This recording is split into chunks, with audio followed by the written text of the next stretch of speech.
Imani. And I'm Cam. And we are here with Miss AJ the One. Hi. Okay. She's so lovely. Yes. If you guys don't know her, you might have seen her on Rhythm and Flow, episode 5. Yes. Doing the cipher, holding it down for the ladies. Killing it. You also may have seen her around. She has a debut album called Womxn. It's actually EP. It's a really dope EP. It's been out for quite some time now. You may have also heard her freestyle Organic. Yeah, I do too. Okay, it's nice. But yeah, so she's been showing her face around, dropping bars left and right, representing for the ladies. So, we had to get her on the show. Yes, we did. Yeah. So how you doing? I'm awesome. It's Thursday. Yeah. Love Thursdays. Thirsty Thursday. Right. Yeah. What'd you do today? What did I do today? I have my TED Talk coming up. Yes. So I probably said that like 4 or 5 times to myself and just practiced. I'm watching this new Netflix show called Casa de las Flores. What's that? House of Flowers. Right. It's all in Spanish, but it's so fire. Really? Like The Spanish Netflix shows be fire. it's a good show. That's dope. Dope. So, Yeah. speaking of your TED Talk coming Right. up, so it's about, cultivating women in music, a radical reclamation of space and sexuality. Yeah. So can you explain why women reclaiming their power, whether it be sexual power, whether it be power within themselves, spiritual power as well, why is that, and why is making their presence known in the industry very important? Well, I think first representation is just really important. That's one of the things I'm talking about in the talk is folks say that music is demeaning for women, and it can be, but I think the lack of representation of female narratives in the hip-hop industry can be just as harmful. And so basically I'm just talking about how that pertains to our sexuality, and our sexuality being the main topic of many folks' music. Just women, we just are inspirational, and that's all of us, specifically our sexuality and our femininity. And so it's important because we need to be there. We need to have our need to have our opinions there about not just sex but everything. And so men have been using women as a main subject in their music for so long that now that we're coming out doing more, because women rappers have always been here, women in music have been here, but it's an influx now in terms of mainstream women in the mainstream light. And so we've been doing what all the men have been doing for generations, and so I think it's just cool that we're there. How do you feel about some of the feedback from male or men, about women, especially when they talk about their sexuality? I think somebody talked about your vagina vibes, and somebody made a video. Basically was like, why would you talk about this? This is wrong. Even with Megan Thee Stallion, how people come at her like, you're a hoe because you talk about hoe stuff, but it's like, that's not hoe stuff, and that's what grown women sometimes do. Right. So how do you feel about the feedback that men are giving the women in the industry when they talk about? I mean, I think it's just so predictable. Whenever a woman is like, here I am, I'm loud and proud about it. It's not always, but men just tend to be like, unless they appreciate that type of woman. I think definitely predictable, but also they should really try to embrace that shit more, because I know A$AP Ferg put 2 women rappers on his album, and it just felt better to me. The whole overall aroma, the overall feng shui of the project was awesome. And so in terms of their opinions, I mean, it is what it is. I understand their point of view too. Because sex sells, right? And I understand that, specifically in the mainstream light right now, many of the women artists are very provocative and very talented as well. But so many other male artists are provocative as well. Sex sells, so it's not just women. But that's how I feel about their opinions. Predictable. They need to get rid of them and just let's vibe. A lot of them are too. A lot of male artists are all right, I fuck with this. So, for sure. So did you grow up learning that women are extremely powerful and need to be protected? did you grow up? Good question. That is a good question. Thanks. Of course, I had a really strong family union. I have a very strong family union. My mother and my dad always kind of instilled just a knowledge of my power in general, not just as a woman. Yeah. So definitely, but in terms of sexuality, like, that wasn't something that I got a true understanding of until later on in my life, you know what I'm saying? Because, you know, we just wasn't really talking about that. Right. We wasn't going there, Yeah. you know? So, Yeah. but, yeah, it's always been a thing in terms of you could do anything, you are everything. Yes. So, shout out to moms. Yeah, has she listened to some of your music? Oh yeah, she's very Christian. Let me just say, Same. Yeah. she's a very sweet lady. Yeah. Her birthday was on the 19th. So yeah, she's awesome. She's very supportive of me. But my lyrics are a little uncomfortable for her. So she's seen all my music videos. You know what I mean? She understands the artistic value and the production piece that I put into my visuals, for Vagina Vibe and P4Y, you know what I mean? So she's like, do you? I see it working, but at the same time. Do you guys talk about it, after she hears the song? Do you guys, you have to break down she some says, of it? why are you so, why do you cuss? Or, why do you say it like that? You know what I mean? But I've actually performed some of my other music for my mom, just live performances. She's on the couch and I'm full instrumental, so she can see that that's not all I am. You know what I mean? But she gets it. Yeah. She just would rather me not say vagina. Yeah. That's funny you say that, because my mom hates art name Eargazmic. Oh yeah. She hates just why is it kind of like orgasm? It's kind of a play on words, Mom. And then our logo.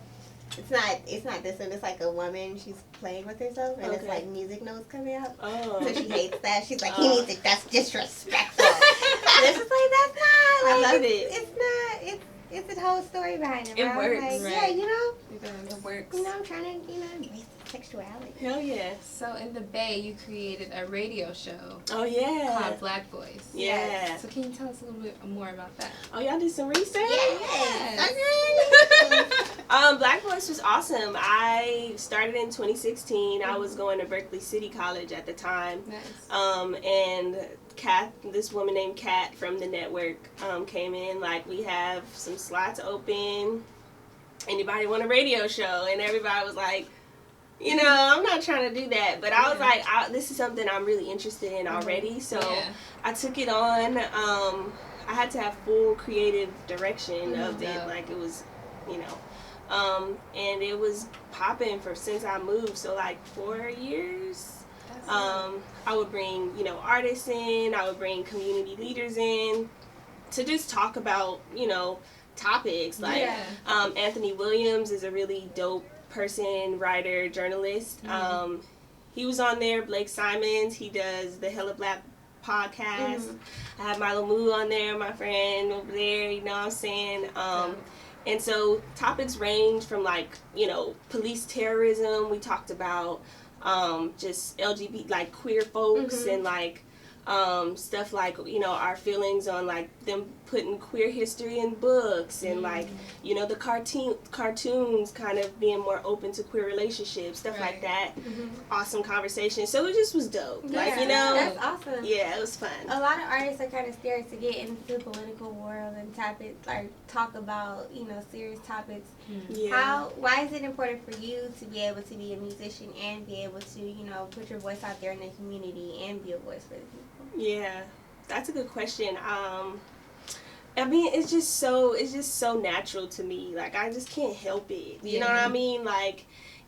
When making music is such a core part of who I am, and so is my blackness and my womanhood and my connection to my community and my ancestors. You know what I mean? And so it's my reality, so I can't help but make art about it. And it's important because I've seen the impact it can have in people's lives in terms of I really fuck with this, or this really stuck with me for this way. You know what I mean? And with it reminds me to continue to do the work in real life. You know what I mean? I'm not going to just, do a radio show about, homelessness and hunger and not, like, go feed folks and, like, show that, you know what I mean? It reminds me that you have to make art about your reality. And so staying connected with the community and folks, is just important. Yeah. Super important. Yeah, definitely. And you're currently working on a project. Yeah. Can you kind of give us some insight of what we can expect? I know you dropping bars and gems, Right? But what can we expect from this project? It's a mixtape. Okay. So I have one project out. It's an EP. The EP was, creative direction by me. It was very heavily artistically directed. Dope. That Woman EP. I love that. This mixtape is like, yeah, but nah. Like, it's more abstract. Mixtapes is more of like a compilation of songs, but I'm definitely giving it more of a personality. You know what I mean? And it's awesome. Y'all can expect it really soon. Like, definitely within the 3 months. I don't know if I want to do it in January or just continue to drop the other things I have for y'all before it. But it's coming. It's really dope. Dope. Yeah, it's awesome. That's awesome. What was I going to say? You have a couple features on this one as well? Yes. So the other one didn't have features, but this one, it does. Okay. And I'm excited about them.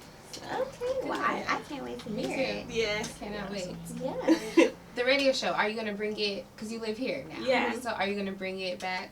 I'm working on it. Okay, cool. At first, I was really steadfast on getting on FM radio in LA. It's important to me. Like, I've always wanted to manifest that, and it's still, like, something, hopefully, if I talk to y'all in 2020, I can be like, I'm on FM radio now. But it's more difficult in LA. I've done my research, and it's definitely, it's just a lot more. You kind of have to, you kind of have to know somebody, just like the rest of what the world is, you know? Exactly.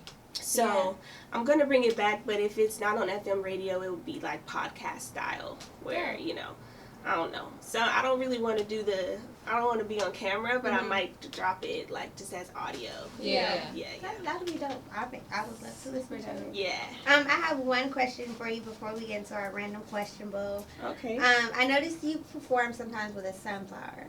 Yeah. Can you kind of explain what the sunflower symbolizes, or why you perform with the sunflower? Yeah. The sunflower. It kind of just came to me. Really, I really appreciate the energy that sunflowers bring just to any space, and especially I love graphic art and digital design stuff, and so in using sunflowers in my work, I just became more and more connected to them. And so I made the sunflower my logo, but it's like my lips kind of in the middle, in the circle. Right. Yeah, I'll show y'all. It's tight. Okay. But no, it's so the sunflower is just it. When I was in college, I was like, I want to keep this energy with me when I'm performing. Like, sunflowers make me really happy. Yes. And I feel like I kind of embody the sunflower. So it's like, I want to hold this while I'm performing and keep it with me. So that's how it happened. I like that. Beautiful. Yeah, no. I like it. Okay, so this is our random question bowl. You can take 2 questions. And, answer 1 or 2, however you feel. Do I open it? Yeah. Okay. If you lived in outer space, what planet would you live on?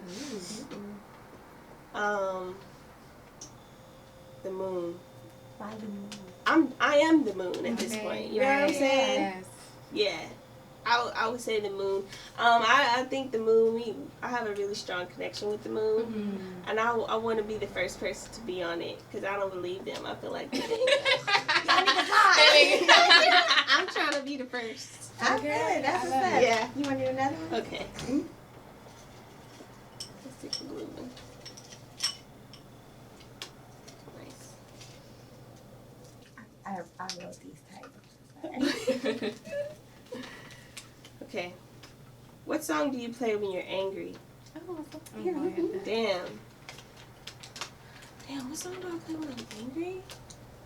When the last time I was angry? Right. If I'm not trying to just make myself not be angry anymore, because, like, I feel like I was angry recently, and I played Janae's trigger mantra. Yeah, so I'm like, I'm trying to like calm down. Yes. But if I'm trying to like feed it, like be mad, I'm about to put on like some Rico Nasty, like rage or like smack a bitch. Yeah. Yeah. I feel it. That's what's up. For sure. Super dope. Thank you. Well, I appreciate you for coming. Definitely appreciate you so much. Yes, I think you're dope. You performed at Stay Up and did an amazing job. That was fun. Yes, it was awesome, and I like your energy as a person and as a woman. Same. Thank you. Yes. Thank you. It's so dope to see y'all doing this, honestly, because women in media are just so important, you know? Like, that's what I went to school for. So, like, whenever I see it, I just get real warm. I'm real warm right now. Yeah. I'm glad I you're love all that. toasty. Right. Yeah. Yes, this is AJ the One. Check her out if you haven't checked her out. You can find her easy on all streaming. Tidal, Apple Music, Spotify. It's called The Woman EP. She's like in crystals, looking all sexy and stuff. You can also be prepared for her next project. You can also check her out on Rhythm with Flow on Netflix. Yeah. Episode 5. Episode 5. Yes. But yeah, this is Tyler Kimani. This is Cam. And can you shout out your Instagram and where they can find you? Yeah. AJ the number 1 in E. AJthe1.com, you know what I'm saying? AJ the One everywhere. And yeah. Alright, y'all. AJ the One. Bye. Sexy hefty bag. I call a nigga Oscar when they dusty and they mad and they sesame.